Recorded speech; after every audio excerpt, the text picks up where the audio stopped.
Kim aytadi o'zi? Protsent o'zi nima? Foizga pul berish. Shunaqami?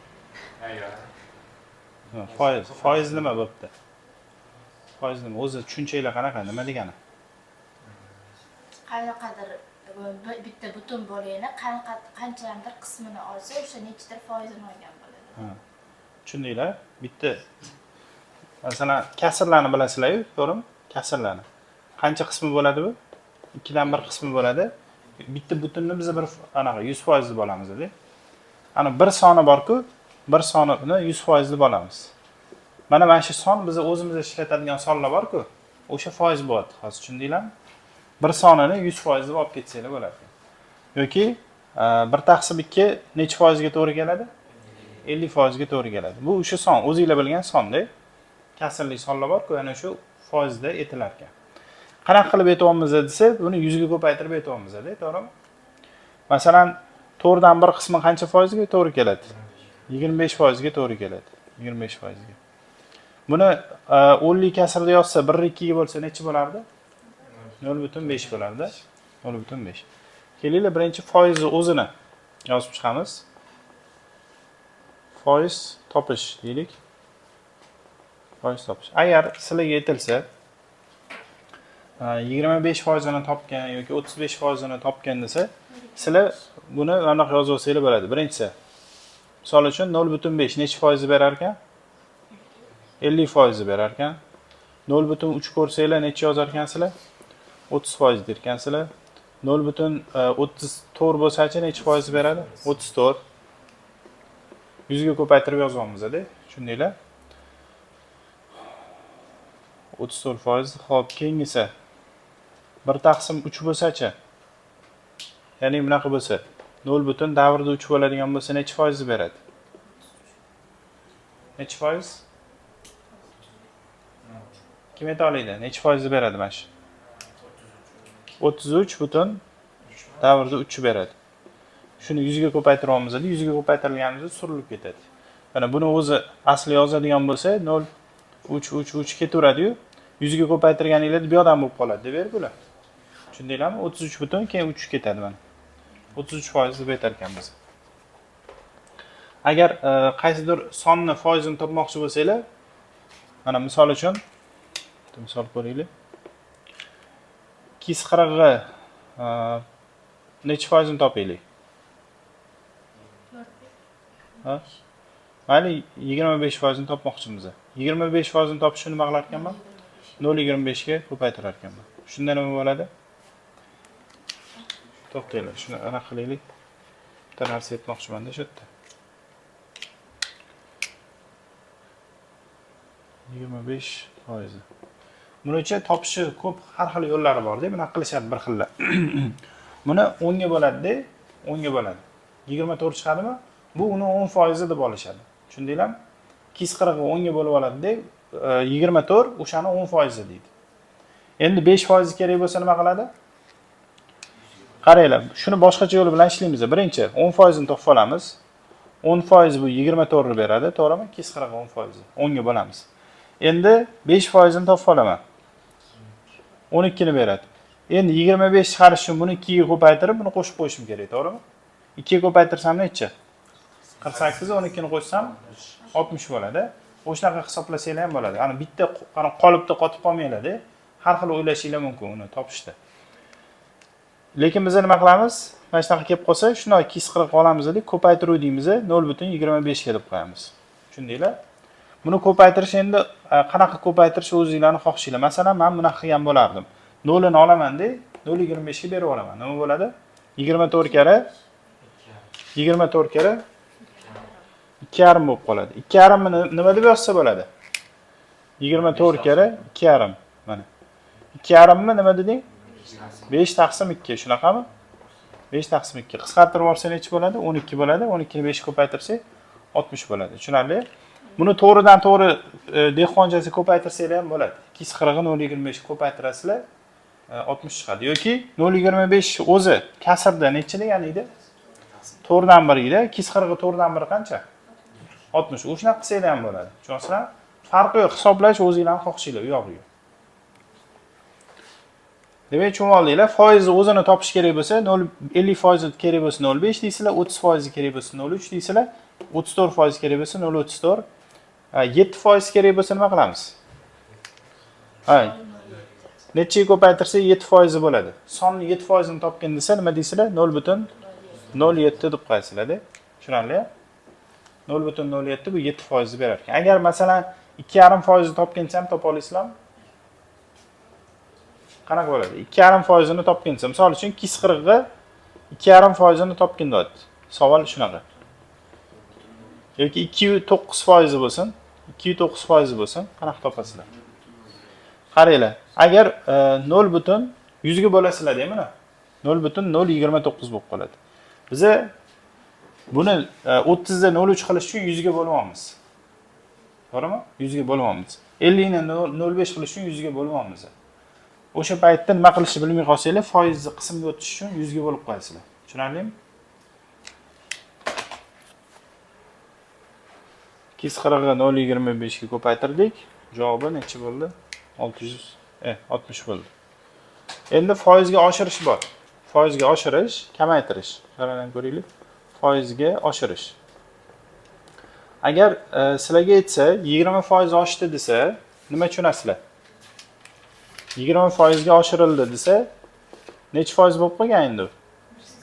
120 bo'lib qolganda. Masalan, savol bersa, buni bunaqa deb olasizlar. 1.2 deb olasizlar. 20% ga oshirildi. 1.2 deb olasizlar. 20% o'zi qanaqa topardik? 20% o'zini 0.2 deb aytardik. Agar masalan 50% ga oshirildi desa, nima deyirkansizlar? 1.5 deyirkansizlar. Mana shu oshirishga kiradi. Misol uchun qaranglar. 480 ni 50% ga oshirganda qancha bo'ladi? Masalan, shunaqa savollar bo'ladi. Talabaning stipendiyasi 480 so'm, uni stipendiyasi 50% ga oshdi. Endi u qancha oladi desa nima deysizlar? Buni 50% qancha? 240, to'g'rimi? 50%. Yarimi bo'ladi-da. Mana 50% ni topsanglar 240 bo'ladi. Endi u 240 ko'proq oladi-da. 480 olar edi. Endi uni ustiga qancha qo'shilar ekan? 240 qo'shilar ekan. Endi 480 plus 240 720 olar ekan, to'g'rimi? Endi 720 olar ekan. Shuni topishi yaxshiroq yo'li qanaqa desa, birdaniga o'sha necha chiqishi kerak bo'ladigan bo'lsa, 50% ga oshirganda uni 1.5 ga ko'paytirib qo'ya qolasizlar. 480 ni ko'paytirasizlar 1.5 ga. O'shanda 48 kere 15 bo'lib qoladimi? 0 ni menga olib bersam 48 kere 15 ekan. Mana shuni hisoblasak 720 chiqadi baribir. Tushundinglarmi? Bu bittada hisoblab beradi-da, bittada hisoblab beradi. Shuning uchun foizga oshirsa ustiga qo'shib yuborasizlar. 50% mi? Mana bir necha foiz berardi? Bir soni 100% berardi-da. Endi 1.5 bo'lsa 150% beradi. Biza oshirdi deyapti. 50% ga oshirganda 150% bo'lib qoladi. O'shani 1.5 ga olib ketar ekanmiz. Tushundinglarmi? 30% ga oshirsam qanaqa bo'ladi? 30% ga oshirsam 1.3 deb olamiz. Necha chiqishini so'rasa. 34% ga oshirsa-chi? 1.34 deb olamiz. Mana bu foizga oshirsa-chi? Ya'ni 33% ga oshirsa 1 shunaqa bo'lib qoladi. Ya'ni bir qo'shilib qolar ekan oldiga. Bo'ldi, uni yozmaymiz, kerak emas. Misolni tushundinglar, poygana. Misol uchun nima dedik? Talabani stipendiyasi 480 so'm edi. 50% ga oshdi. Endi qancha oladi? 50% ga oshdi. Endi qancha oladi desa, 480 ni ko'paytirar ekanmiz nechiga? 1.5 ga. Shunda javob 720 bo'lib qolar ekan. Endi kamaytirishni ko'ramiz. Foizga kamaytirish, oshirish tushundik. Kamaytirish.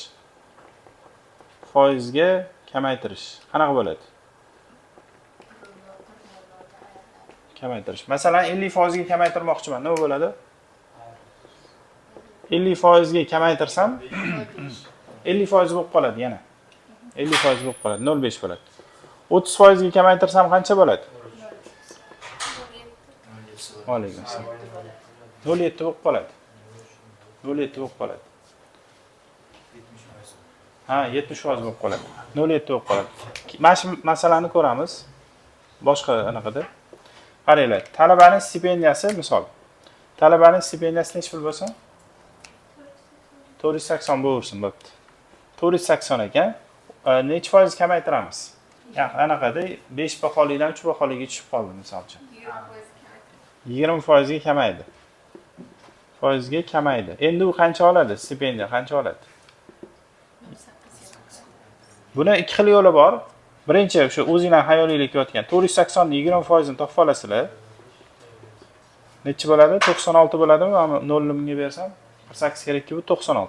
96 so'mga kamayibdi-da stipendiyasi. 480 olardi, 96 ga kamaydi. Qancha qolgan? Qancha oladi endi u?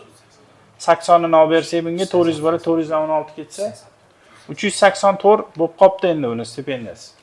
384 olar ekan endi. 20% ga tushdi. Mana shu misolda ko'radigan bo'lsak, bunaqa qilib oladigan bo'lsa qanaqa bo'ladi? 480 ni ko'paytiraman. Qaranglar, 20 o'zi 100% deydi, 20% ga tushdi-da narxi. Qancha bo'ladi endi? 0.8 bo'lib qoladi. Shuni ko'paytirish kerak. 48 kara 8 bo'lib qoladimi? 48 kara 8. Ana 0 ni bunga olib berdim-da.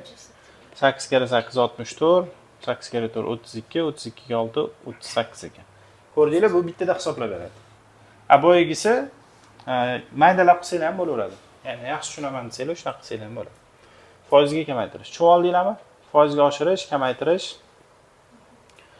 Foizni o'zini topish. Keyin misol uchun oshirib kamaytirish yoki kamaytirib oshirishlar bor-da. Nima deymiz? Foizga oshirib kamaytirish deymi yoki kamaytirib oshirishmi? Qaysi biri? Bo'pti, oshirib kamaytirish bo'lsin. Oshirib kamaytirish. Bunga misol ko'ramiz faqat. Misol ko'riladi. 2 million oldi. Mayli uni qo'yaveraylik. Yo'q, bo'pti. Buni qilamiz. Masalan, aytadi, qaranglar, aytmaydi, boshlang'ich narxini aytmaydi. Mahsulotning narxi, savol shunaqa. Mahsulotning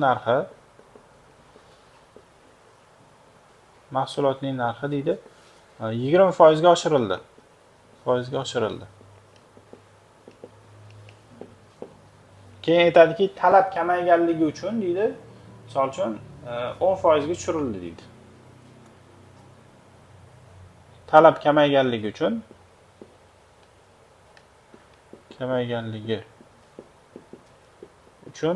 10% ga tushirildi.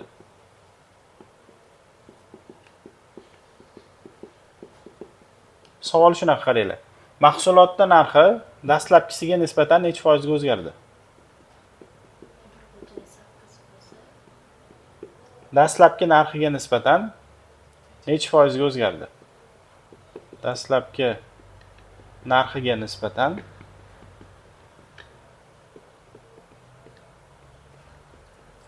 qanday o'zgardi deb qo'ya qolaylik.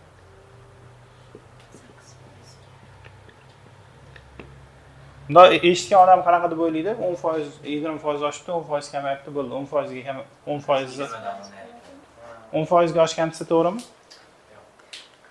To'g'ri emasmi? Nimaga, qanaqasiga deb o'ylashyapti? To'g'ri emasmi Ozodbek? 20% ga oshirib turib, 10% ga kamaytirib qo'ysa, 10% qolmaydimi? Oshgan qiymatga kamaytiradi. Tushundinglarmi? U foiz bor-ku, shunaqaki, masalan 10% ga 20% ga oshirdinglar. 20% ga oshirdingiz. Bu A bo'lib tursin. Mayli, anaqada nima deydi? Son bilan ko'ramiz. Masalan 100 so'm edi, mahsulotning narxi 100 so'm edi. 20% ga oshdi. Qancha bo'ladi endi? 120 so'm bo'ladi. Endi men 120 so'mni 10% ga tushiraman-da, 100 emas. Tushunyapsizlarmi? Men shuni tushiraman. 120 ni 10% ga tushiraman. 120 ni 10% ga tushirsam qancha bo'ladi? 0.9 bo'lar ekan. 0.9 10% ga tushsa. Mana aytdik-ku, men bitta tushirganda, ana birdan ayirib yozardik. Qancha bo'ladi shunda?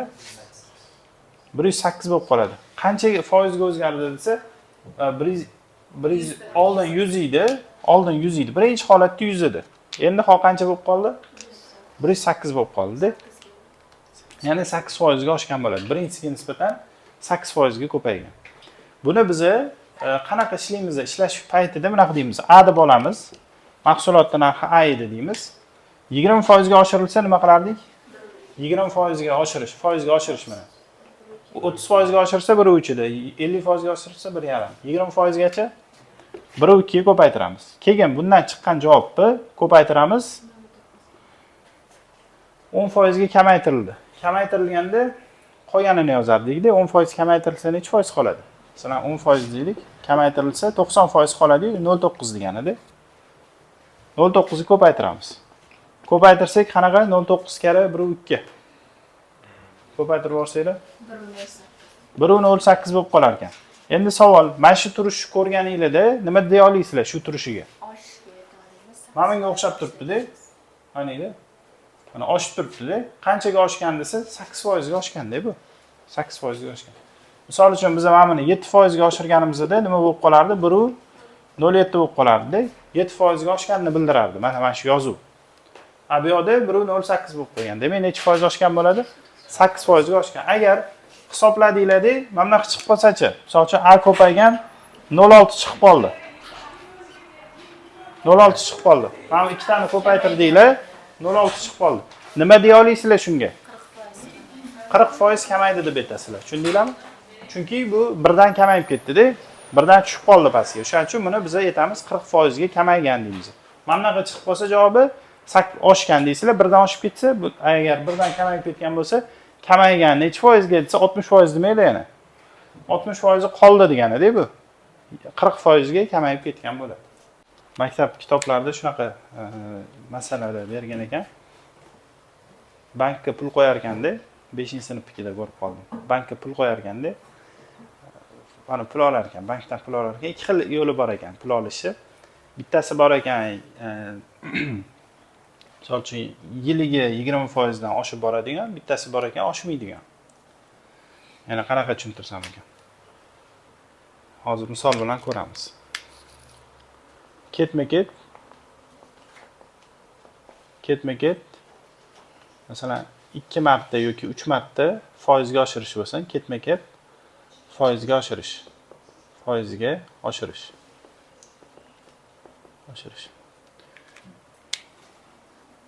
Misol bilan ko'ramiz. Misol uchun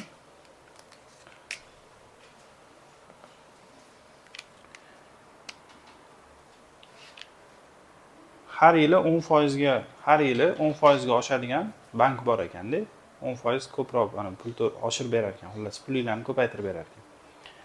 Misol uchun necha pul olaylik boshlang'ich? 100 ming so'mdami? Mayli, 100 so'm bo'la qolsa, 100 dollar bo'la qolsa, dollarda osonroq hisoblash. Ketma-ket 2 marta 20% ga oshiraylik. O'zi inflyatsion 4% bo'lyapti, eng kami, undan ko'pligi. Shuning uchun 20% qo'yamiz biz. 20% ligiga qo'ymoqchimiz. Qanaqa bo'ladi bu? Birinchi yili nech pulga aylanadi bu pul? 120 ga aylanadi. Chunki 20% ga oshadi-da. Demak, ko'paytiramiz nimaga? 1.2 ga. O'shanda biz sizlarning pulinglar 120 bo'ldi. 100 edi, endi 120 bo'ldi. 1 yil o'tgandan keyin. Keyingi yili 2 yilga qo'yilmoqda bu pul. 2 yilga qo'yamiz. Keyin nima bo'ladi? 120 ni ko'paytiramiz yana 1.2 ga. Yana 20% ga oshiramiz-da. Shunda qanaqa bo'ladi? 144 bo'lib qoladi. Sizlar o'ylamanglar. 2 yilga 20% ga qo'ysa 40% oshadi deb o'ylamanglar. Tushunyapsizlarmi? 2 yilga 20% dan har yiliga 20% dan qo'yaman desanglar, anaqa bo'lmaydi. 40% bo'lmaydi. 40% bo'lmaydi. Ikki xil bor ekanda, bu murakkab foiz deyilar ekan. Maktab kitoblarida shunaqa yozgan, murakkab foizga oshirish ekan. Mana bu oddiy foizga oshirish. Masalan, 100 dollar edi, 2 yilga 20% dan qo'ysanglar necha foiz oshishi kerak? 40% oshishi kerak, to'g'rimi? Shunaqami? Yo'q, shunaqa oddiy sodda foiz bor ekan, murakkab ekan. Sodda bo'yicha shunaqa oshar ekan. Demak, bu necha ko'paytiramiz? 40% ga oshsa 2 yil ichida 1.4 ko'paytiramiz. Shunda 140 bo'lib qoladi. Mana bu 4 dollarga yutar ekanda, agar murakkab foizda bo'ladigan bo'lsa. Tushundinglarmi? Aytmoqchi bo'lganim, 2 marta hozir bu yoqda 2 marta Nimaga oshirdik? 20% ga. Ha, ketma-ket 2 marta. Ketma-ket 2 marta 20% ga oshirildi. Mana. Ketma-ket 2 marta 20% ga oshirish shunaqa ekan. Shuni qisqaroq yozuvi bor, bilasizlarmi qanaqa?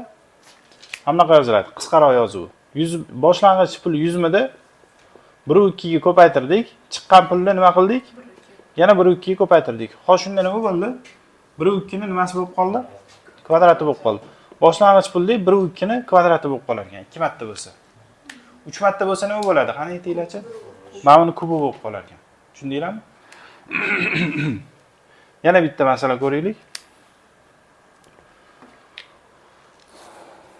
Xo'p, shunaqa savol beradi.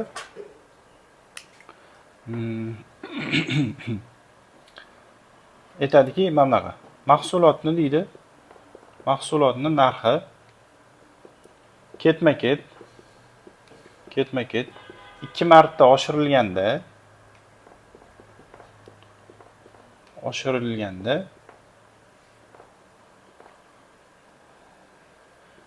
oshirilgandan keyin 169 so'm bo'lib qopti. So'm bo'ldi.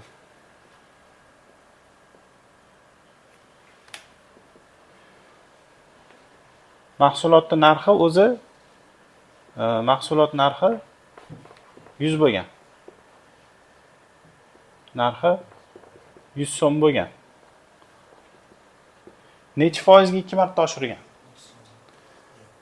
30%. Qanaqa topding?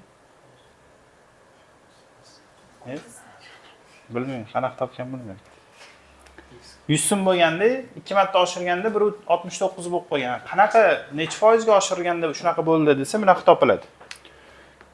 Boshlang'ich narxi 100 edi, 100 deymiz, ko'paytiruv deymiz-da, endi nimanidir kvadrati, chunki 2 marta oshyapti. Mana 2 marta oshganda kvadrat bo'ladi, to'g'rimi? Nimanidir kvadrati barobar 169 bo'ladi, to'g'rimi? 100 ni 169 ga bo'lsak, necha bo'ladi? Mana nimanidir kvadrati teng bo'lib qoladi 169 ga, to'g'rimi? Qachon 169 bo'ladi desa, bu yoqda necha bo'lganda? 1.3 bo'lganda. Demak, necha foizga oshibdi? 1.3 bo'lgan bo'lsa 30% ga oshgan bo'lib qoladi. Shunaqa hisoblab qo'ydi endi bilmasdan. Balki bilib. Demak, ketma-ket oshirganda kvadratni qilib yozib ketsanglar bo'lar ekan. Mana yana bitta misol. Ketma-ket 3 marta 10% ga oshirilsa, mahsulotning narxi ketma-ket 3 marta 10% ga oshirilsa, endi u qancha foizga o'zgaradi boshlang'ichiga nisbatan? Savol tushundinglar? Qaytaraman. Mahsulotning narxi ketma-ket 3 marta 10% ga oshirilsa, endi uni narxi dastlabkisiga nisbatan qanaqa o'zgargan? Bunaqa deysizlar. Mahsulotning narxi A edi deysizlar. 10% oshirsam qancha bo'ladi? 1.1. Chiqqan javobni yana 10% ga oshirsam, yana 1.1. Chiqqan javobni yana 10% oshirsam, yana 1.1 bo'ladi. 1.1 dan 3 tami? A ko'paygan 1.1 ni kubi bo'lib qolar ekan. 1.1 kubi necha? 130. Men taxmin yozyapman, taxminan yozdim. Tekshirib qo'yasizlar. Bucha anaqaga o'xshaydi. 1.1 kvadrati kublari bor-ku. Ana formula bor edi. A plus B ni kvadrati, A plus B ni kubi bor-ku. Bilasizlarmi? Ana Pascal 3 burchagi bor edi-yu, bunaqa bo'lib qolardi. O'shan bilan bir xil bo'ladi, adashmasam. Ana 1.1 kubida, mana 1.1 kvadrati. Mana bu 1.1 o'zi. Bu yerda 4-inchisi 1.1.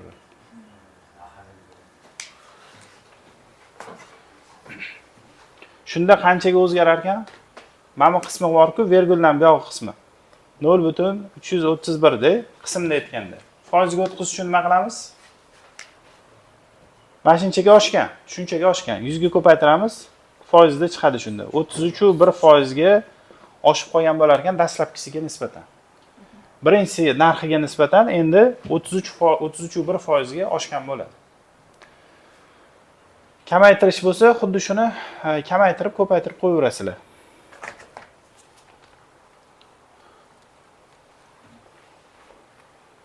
Nimani kamaytiramiz, aytinglar.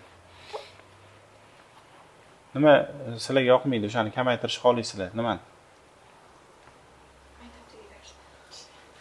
Maktabdagi darslar sonini yo foizga kamaytiramizmi? Qanaqa? Vaqtini kamaytirib. Vaqtini? Net 100%ga? Mayli. Nima qilamiz? Foiz ketma-ket bittada qilib bo'lmasa ham ketma-ket qilish kerak ekan. Ketma-ket foizga kamaytirish. Maktab dars vaqti nima? Telefon o'ynash emasmi?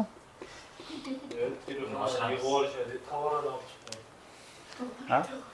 Yig'ib chiqsin. Bechora tomora xijolat. Bo'pti, dars vaqtini o'zi bu yoqqa dars vaqtini oshirish kerak ekan, bu yoqqa boshqa narsani kamaytirish kerak ekanda. Mayli, dars vaqtini foizga kamaytirmoqchimiz.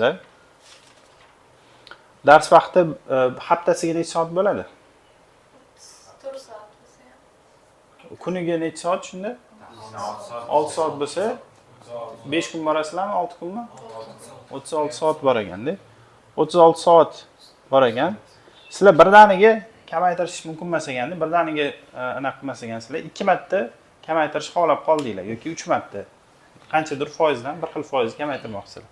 Necha foizga kamaytiramiz? 80%. 20% ga kamaytirmoqchimiz. 20%ga. 2 marta, to'g'rimi yo 3 martami? 2 marta yetar ekan. 2 marta 20% ga kamaytirish kerak ekan. Kamaytirish. Nima qilasizlar? 2 marta 20% kamaytirmoqchisizlar. Birinchi 36 ni ko'paytiramiz. 1 marta 20% kamaytirsa qancha bo'ladi? Necha ko'paytiraman? 0.8 ga ko'paytiraman-da, 80% qolgani bilan ishlaymiz biz faqat. Endi mana shuni yana necha ko'paytiraman? Yana 0.8 ga ko'paytiraman. Shunda bilamiz kvadratligini hisoblab aytinglar javob. Hisoblaylarda aytinglar necha bo'ladi? 23 butun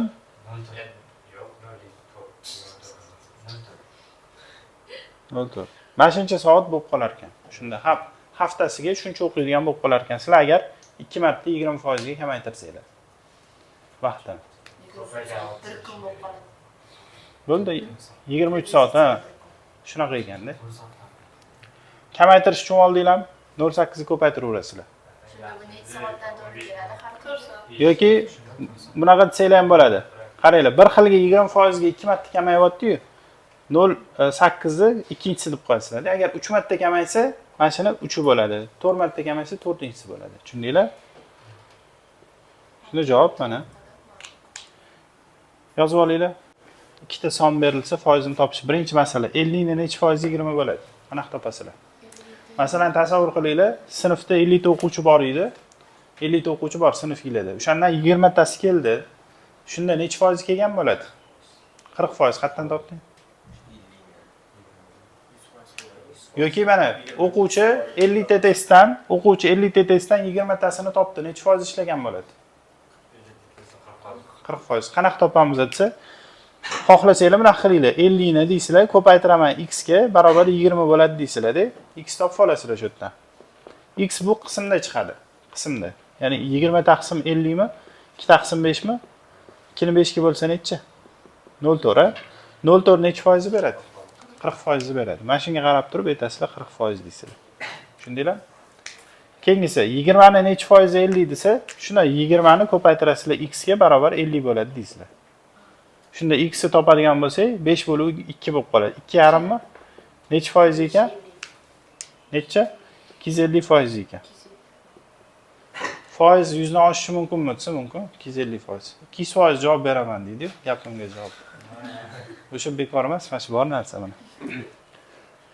Qaranglar, 20 ni 100% desak, 2 ta 20 necha bo'ladi? 200% bo'ladi. 40, tushunasizlarmi? 40 200% bo'ladi.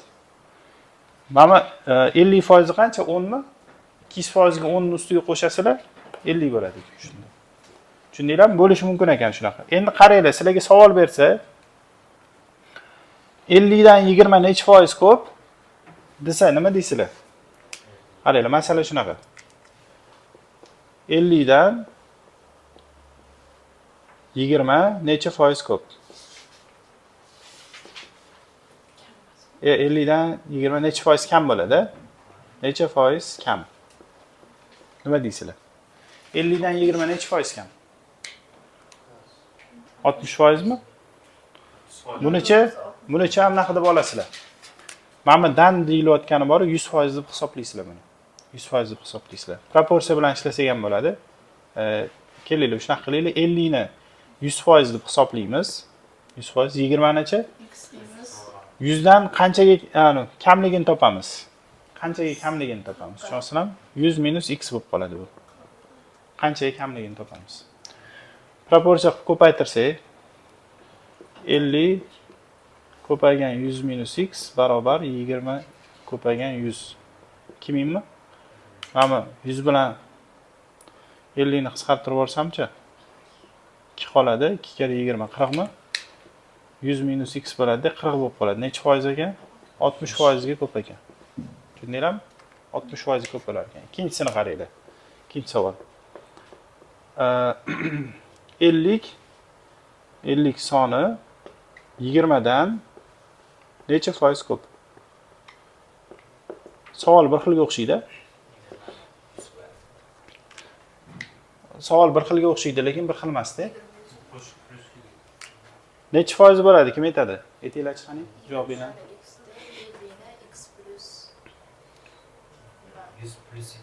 Mana qaranglar. 20 dan deyildi-yu. 20 dan deyilganini 100 foiz deb olasizlar.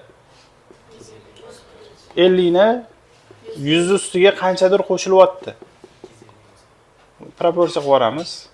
50 ko'paygan 100 barobar 20 ko'paygan 100 plus x.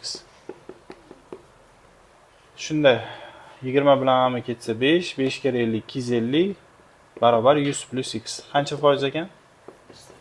150 foizga ko'p ekan. 150 foizga ko'p bo'lar ekan.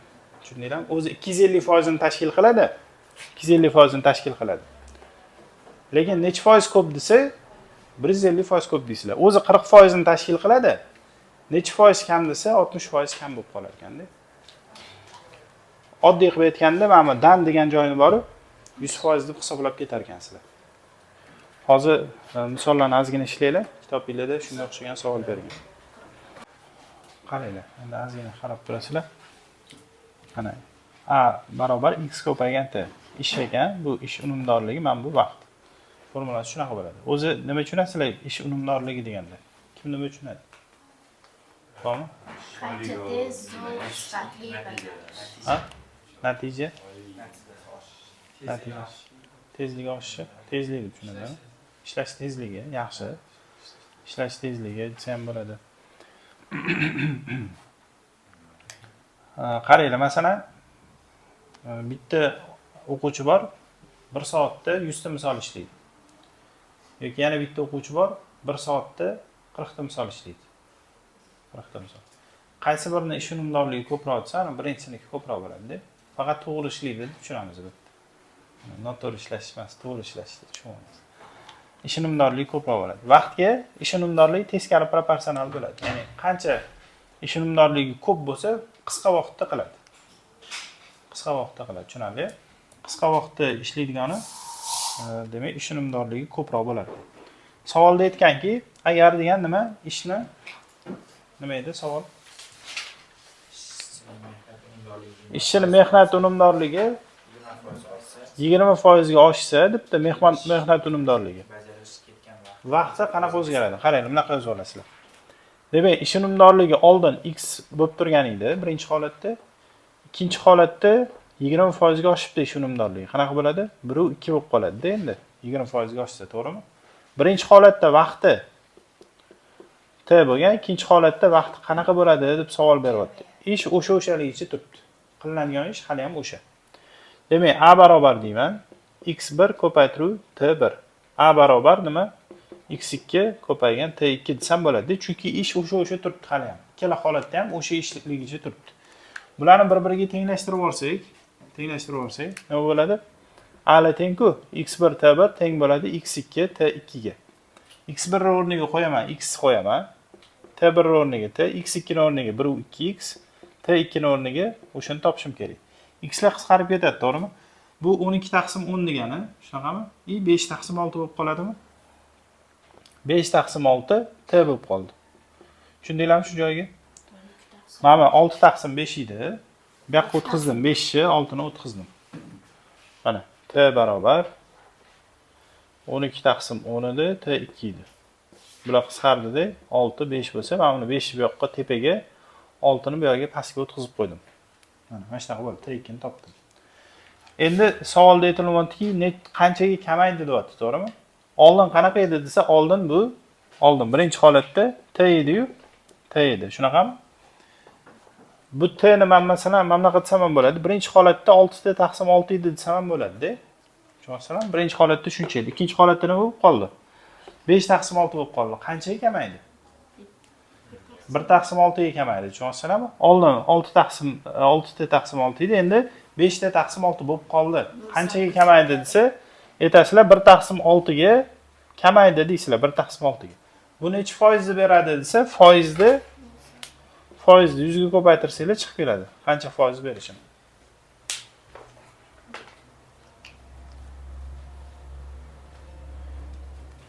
Yana bitta misol. Agar ish unumdorligi 25% ga oshsa, ish unumdorligi ya bunaqa deylik, ish unumdorligi 20% ga kamaysa, vaqti qanchaga o'zgaradi? Ish unumdorligi 20% kamaysa, qanaqa bo'ladi? Birinchi holatda x edi deysizlar, ikkinchi holatda 20% kamaysa nima bo'ladi? 0.8 bo'lib qoladi. Mana shu 20% kamayganini bildiradi. Vaqt qanaqa o'zgaradi desa, birinchi holatda t edi deysizlar, ikkinchi holatda qanaqa bo'ladi topish kerak. Yozib olasizlar, a barobar x1 ko'p t1 barobar x2 t2 birdaniga yozib ketdim. x1 o'rniga x qo'yaman, t1 ga t, x2 ga 0.8x, t2 ni topishim kerak. x lar qisqarib ketadi. Xo'p, t barobar 0.8 degani bu 4 taqsim 5 degani, to'g'rimi? 5 bu yoqqa 4 bu yoqqa o'tsa 5 t taqsim 4 barobar t2 ekan. 5 4 ga bo'lsa necha? 1.25 ekan. Nima bo'ldi desa, bu 100 dan oshib ketdi-da, 1 dan oshib ketdi-yu. Necha foiz oshib ketdi? 25% ga oshib ketdi. Agar 20% ga kamaysa, bu 25% ga oshishga to'g'ri kelib qolar ekan. Javob aytilinadi 25% ga oshdi. Oshdi deyiladi. Tushundinglarmi? 21 kimning savoli? Aytasana. Sayyoh muayyan masofani 70%ni poyezdda bosadi. 70%ni poyezdda. 29.8'ini proxodda bosib o'tgandan keyin 28.9'ini 29. nima? 8. Aha. 29.8'ini Proxodda bosib o'tgandan keyin proxod qanaqa? Proxodmi? yo'l oxirigacha yana 200 metr qoldi. Ha, yana 200 metr qoldi. Sayyoh poyezdda qanday kilometr yo'l bosgan? Poyezdda qancha bosgan? Tushunarli. Butun masofani nima deb oling? S deb oling. Butun masofa S. S. Shuni degan 70%ni degan anaqada bosib o'tibdi. Poyezdda. 29.8 qismini, foizini paraxodda bosibdi. Qo'shsak qancha bo'ladi? 99.8 bo'ladi. Yana necha foiz qoldi? 0.2. O'sha 0.2 qismini, ya'ni 0.2 foizini 0.2 foizi qanchaga teng ekan? 200 metrga teng bo'lsa, birinchi butun yo'l qanchaga tengligini topib olaylik. Tushunarlimi? 0.2 foizi 200 ga teng ekan. Bunaqa deyman, S ni butun yo'lni 0.2 foizi 0.2 ni nechaga bo'lishim kerak? 100 ga. Foiz topib olman-da. Masalan, 70% bo'lsa nima qilaman? 70% bo'lsa 100 ga bo'lsam 0.7 bo'ladi-da. Tushundinglarmi? 70% ni topishni 0.7 ga ko'paytirardik, 100 ga bo'lib ko'paytirardik-da. Mana shu deyapti 200 metr ekan, 200 ekan. Hisoblaydigan bo'lsak, 2 taqsim 1000 teng 200. Ikkala qisqaradimi? Bo'lamti 100 bor, bu yerda 1000 bor. Buni olib o'tsak, nima bo'ladi? 100 ming bo'ladimi? 100 ming, to'g'rimi? Kilometr bo'lsa, necha kilometr bu? 100 kilometr ekan. Paraxodda qancha bosgan deganmidi yo poyezdami? Poyezdda bo'lsa 100 kilometrni 70%ni topib qo'yamiz. 0.7 ga ko'paytirsa 70 kilometr bo'ladimi? Bo'l. 33 kimning savoli? 33. Maniki. Ayting.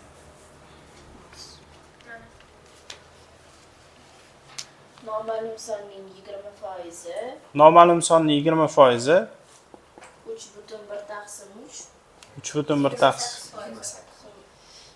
Aha. 3ning 42%ga teng. Noma'lum son topish kerak. Tushundinglarmi? Mana qaysidir sonni 28%, 3,1 taqsim 3 0,42, ya'ni 42% ga teng ekan. Shu yerdan x topsak bo'ladi-da.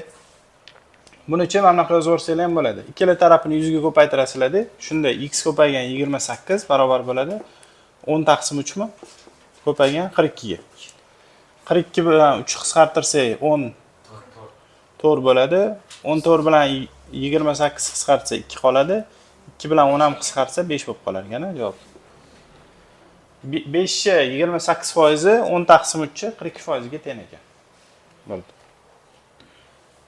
Ketdi keyingi savol 34. Kimniki ekan? Aytadi. 2 sonning ayirmasi 33 ga teng. Shu sonlarning kattasining 30%. Mana kattasi qaysi biri? X mi Y mi? X, chunki agar bu katta bo'lganda minusli chiqardi-da javobi. X 30% dedingmi? Kattasining 30%, kichigining 2 taqsim 3 qismiga teng. 2 taqsim 3 qismiga teng ekan mana. Tengni yozib olamiz. Sonlarni top. Shu sonlarni x bilan y ni topishni so'rabdi. Xo'p, bu yerda bunaqa yo'li bor. Mana buni to'g'ri o'rniga qo'ysa ham bo'ladi. Buni nechaga ko'paytirmoqchiman ayting. Bir marta 10 ga, keyin 3 ga ko'paytirmoqchiman. 30 ga. 30 ga ko'paytirsam bu necha bo'ladi? 10 ga ko'paytirsam 3 bo'ladi, 9 bo'ladi. 9x teng bo'lib qolar ekan 20 y ga teng bo'lib qoladi. Endi qaranglar, mana shu yerda bitta usulni o'rgatmoqchiman. Mana shu sistemani yechish. Mana bu narsa bor bizda i bu bor deb qaraymiz. Xo'p, bunaqa tenglamalarda ko'pincha almashtirilgani bo'lib qoladi. Javobi. Mana x 20 bo'lib qoladi-da, y ga 9 bo'lib qoladi. Ko'pincha. Endi ayirib ko'ramiz. 20 dan 9 ayirsam necha chiqadi? 11. Necha barobar kichkina mana bundan? 3 barobarmi? Unda mana shu javoblarni 3 ga ko'paytirib olamiz.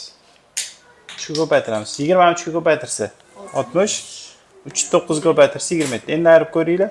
60 dan 27 ni 33 to'g'ri kelyaptimi? Bu javob shu 60 bilan 27. Bu ancha tezroq bo'lsa kerak o'rniga qo'yishdan. Yo, o'rniga qo'yish yaxshiroq. Sistemani qanaqa ishlashi o'zingizlarning xohishinglar. Xohlasanglar x topinglar deymabman. 33 plus y bo'ladi. X o'rniga qo'yasizlar. 33 plus y ni ko'paytirib ochib chiqasizlar, chiqadi. 43. Muhammad Amin, ayt. Reja bo'yicha sex 230 ta kir yuvish mashinasi ishlab chiqarish. Xo'p, to'g'ri. Ikkita sex qancha?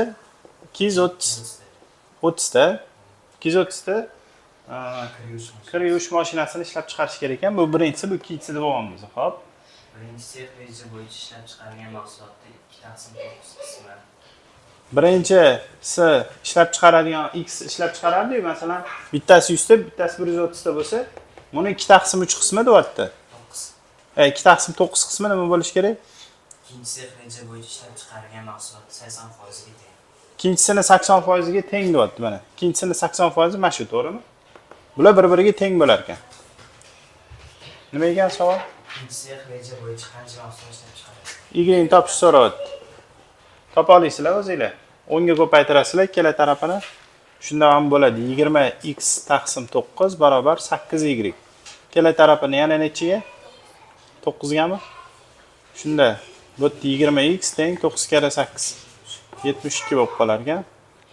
Ana qilib ko'rasizlar. Yana o'sha aytganimdek x ni necha deb tanlayman? 72, y necha? 20. Qo'shib ko'raman, 230 bo'ladimi? Bo'lmayapti. Qo'shsam necha buni?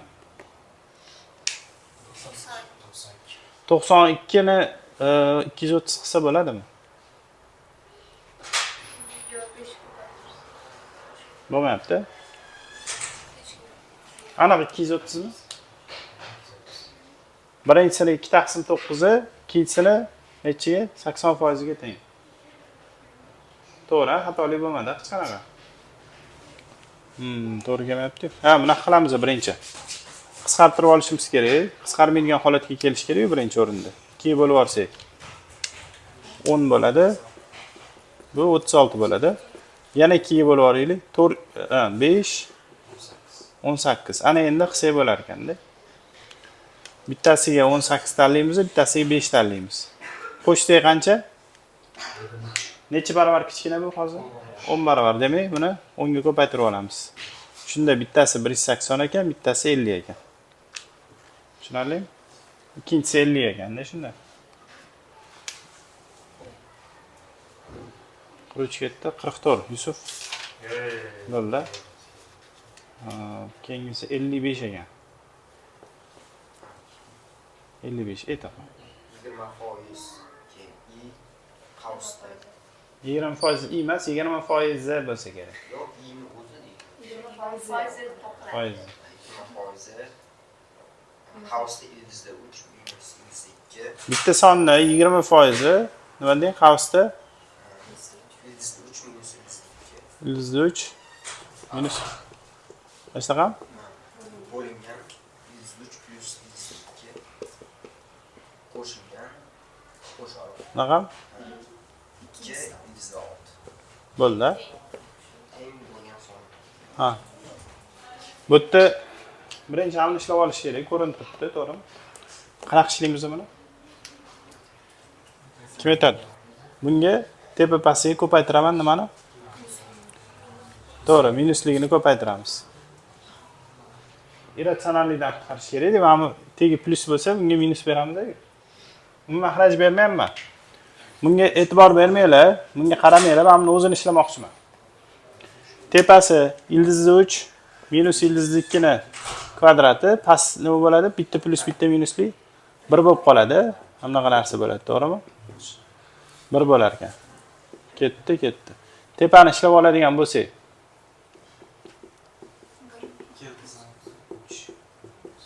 buni hisoblasak 5 minus 2 ildizda 6 bo'ladi. Taqsim 1 qo'shilgan 2 ildizda 6, to'g'rimi? 1 ga bo'lsa nima bo'ladi? Bo'linib yo'q bo'lib ketadi, to'g'rimi? 2 ildizda 6 larni qisqartirib olamiz. Shunda x ga ko'paytirganimizda 0.2 ni teng bo'ladi 5 ga. Buni 10 ga ko'paytirib olsak 2x teng bo'ladi 50 ga, x teng bo'ladi nimaga? 25 ga. To'g'ri bo'ldimi hozir? 49 aytasizmi? Tamam, ayting. Firma mahsulotini 380 so'mga sotib, 4% zarar qildi. Shu mahsulotlar Qanaqa qanaqa? 380 so'mga sotib, 4%. Tushunarli. Xo'p, tannarx deganda kim nima tushunadi? Ha? Tushunchalarni aytinglarchi birinchi bilib olaylik.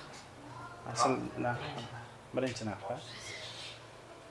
Birinchi qo'ygan narxda, misol uchun mana shu olib kelishga qanaqa narx bo'lgan bo'lsa, o'sha birinchi. Asl narx. Asl narx. Olib keling.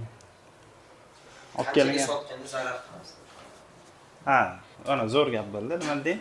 Qanchaga sotganda? Qanchaga sotganda zarar qilmas edi. Ana o'sha tannarx bo'ladi. To'g'ri. Ya'ni zarar qilmaydi, foyda ham qilmaydi, zarar ham qilmaydi. Tushundinglar? O'sha tannarx bo'ladi. Misol uchun nechi pulga sotib olsanglar, mashina nechi pulga sotib oldinglar? O'shanchaga sotib olsanglar, tannarxida ketgan bo'ladi-da. Sizlarga qanchaga tushgan bo'lsa bu, mahsulot qanchaga tushgan bo'lsa, o'sha narxda sotsanglar bo'ladi, tannarx bo'ladi. Shu joyida hal qilib qo'yaylik, yana bitta termin bor. Daromad bilan foyda bor. Bilasizlarmi farqini? Daromad bilan foydani? Nima? Pul olib keladi. Yo, Kelasam yaxshi. daromad bu общий summada, ana tovardan tushgan pul. Aha. Foyda undan sizga qoladigan ulush. Ha, tushunarli. Tushundinglar? Foyda ana sof foyda deb aytsanglar ham bo'ladi. Foydani bor, sof foyda desa yaxshiroq eslab qolasizlar-da. Sof foyda deganda qanaqa nima tushunasizlar? Misol uchun 10 so'mga oldi-da, 15 so'mga sotdi. Foyda 5 so'm bo'ladi, daromad 15 bo'ladi. Tushunarli? Daromad 15 bo'ldi, 15 ga sotdi, lekin foyda 5 bo'lib qoldi. Mana shunaqa masala keladi. Boshqa mavzuda bo'lishi mumkin. Lekin keladi. Shunga ya'ni shuni farqiga boradigan masala bor-da. Boshlaylik, qaranglar. Tannarx qanchadir bo'lgan, lekin 380 so'mga sotib 4% zarar ko'rdi. Tannarx qanaqa bo'lgan? Nima deysizlar? Shun Shunda qaranglar, u masalan tan narxi 100% ni bo'lsak, 380 bu 96% ga mos kelib qolganmi shunda? Tushundinglarmi? Xohlasanglar bunda proporsiya qilib olasizlar. X ko'paygan 96 barobar 100 ko'paygan 380 deysizlar-da. X topib qo'ysanglar chiqib keladi. Tak, 380 orqasida ikkita nol bor, bo'lingan 96. Bo'ldi, mana shuni hisoblaysizlar chiqadi. Bunaqa desak ham bo'lardi. Mahsulotni masalan X bo'lsa, narxi tan narxi X bo'lsa, shuni 96% miqdorida sotdi-da. 96% da. U 380 ming edi. Mana shu yerdan topsanglar ham chiqadi. 61. Ayting. Nodirda bor pulli 1.8 qismi, Jahongirda pulni 1/4 qismi. Bu boshqa ayting. Nodirda bor pulli 1/8 qismi. Jahongirda pulli 1/4 qismi. Qaranglar, Nodirda bor pulli 1/8 qismi, Jahongirdagi qancha? 1/4 qismiga teng ekan. Shunda kimning puli ko'proq hozir? Jahongir puli ko'proq ekan. Ayting. Nodir pulli necha foizini Jahongirga bersa, ular pullar teng bo'ladi. Nodir pulini qancha qismini X deb turaylik, Jahongirga bersa, ularning pullari teng bo'ladi, deyapti. Mana shu to'g'rimi? Kim aytadi xatosini? Plus X bo'lish kerak. Mana. Nodirdan pul kamayadi, qanchadir Jahongirga o'sha pul qo'shiladi. Tushundinglarmi? O'shanda tenglashar ekan. Biz qiladigan ishimiz ham mana 8 ga ko'paytirib olamiz. Ikkala tarafini ko'paytirsak qanaqa bo'lib qoladi? Tepasi n barobar 2 ta j. N ni o'rniga qo'yib yorsak,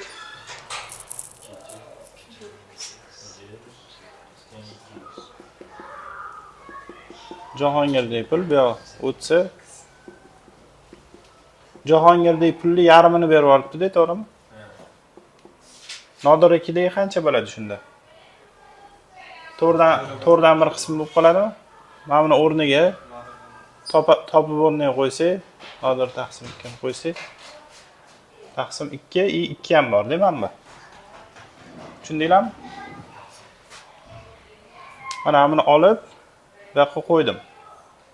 O'shanda taqsim 4 bo'lib qoldi. Necha foiz bo'ladi shunda 1 taqsim 4? 0.25 Nodirdagi o'zini pulini 0.25% 4dan bir qismi yoki 25%ni agar bersa, Jahongirga pullar tenglashar ekan.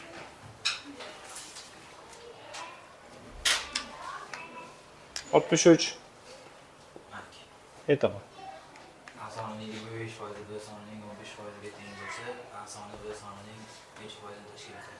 Xo'p, A sonining 25%, B sonining necha foiz deding? 15 mi? 15% ga teng bo'lsa, nima deding keyin? B soni? A soni B sonining necha foizini tashkil etadi? B sonini necha foizi P deb turaman. Necha foizi A bo'ladi, deyapti. P ni topamizda, keyin foizga o'tkazib qo'yamiz. Ikkala tarafini nechaga ko'paytiring? Buni 100 ga ko'paytirsam 25A teng bo'ladi 15B ga. 5 ga bo'lib yuborsam 5A teng bo'ladi 3B ga. Demak, A necha ekan bu yerda? 3 ekan, B-chi 5 ekan.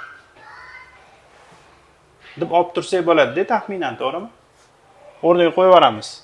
P barobar A bo'lingan B. P barobar 3 bo'lingan 5. Necha foiz bo'ladi bu 0.6? 60% beradi-da. Bo'ldi?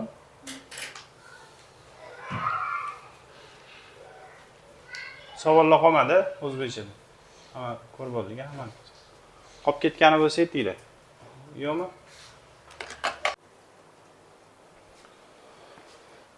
Qaranglar, 2 xonali son bor ekan. Mana 2 xonali son bor. Uni men agar raqamlarni o'rnini almashtirsam, endi bu bunga qaraganda 75% ga oshib ketdi. Nima degani desa, mana shu son teng bo'ladi 1.75 eski holatiga. Tushunarli?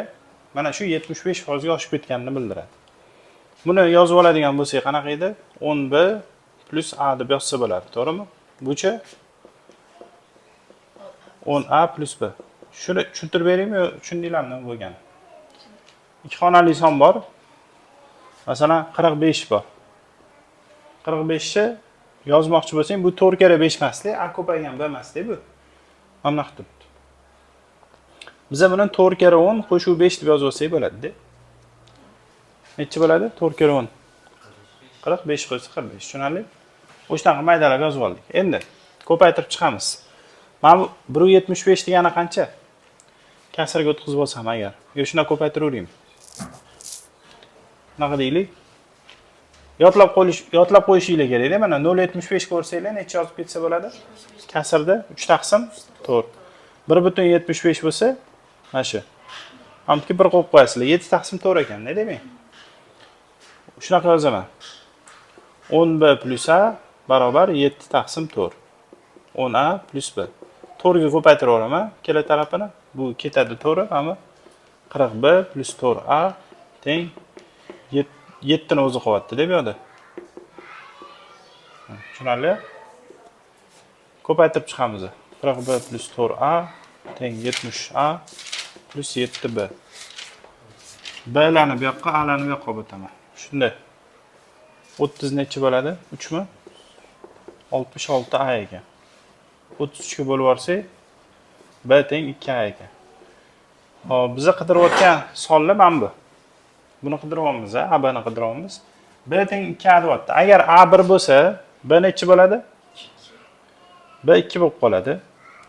Agar a bu ko'paytiruvdi. Agar a 2 bo'lsa, b 4 bo'ladi. 3 bo'lsa 6. 4 bo'lsa 8, 5 bo'lsa 10 bo'ladi, to'g'rimi? Lekin mana bu yerga 10 deb yozsa 100 bo'lib ketadi, 2 xonalidan oshib ketadi. Bu raqamda 2 xonalidan oshib keta olmaydi. O'shaning uchun 10 javob bu chiqib ketadi bizda. Shu yerda to'xtatamiz. Demak, sonlarimiz 12, 24, 36 va 48. 4 ta son bor ekan. Buni agar o'rnini almashtirsa 75% ga oshib ketib qolar ekan.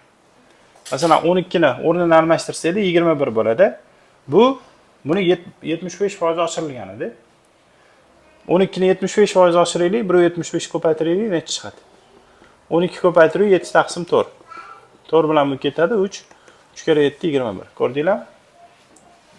Yoki mana 24 ni 75% oshirsak, ya'ni 24 ni 7 taqsim 4 ko'paytirsak, ketadi 6 bo'ladi. 6 kere 7 42 ekan.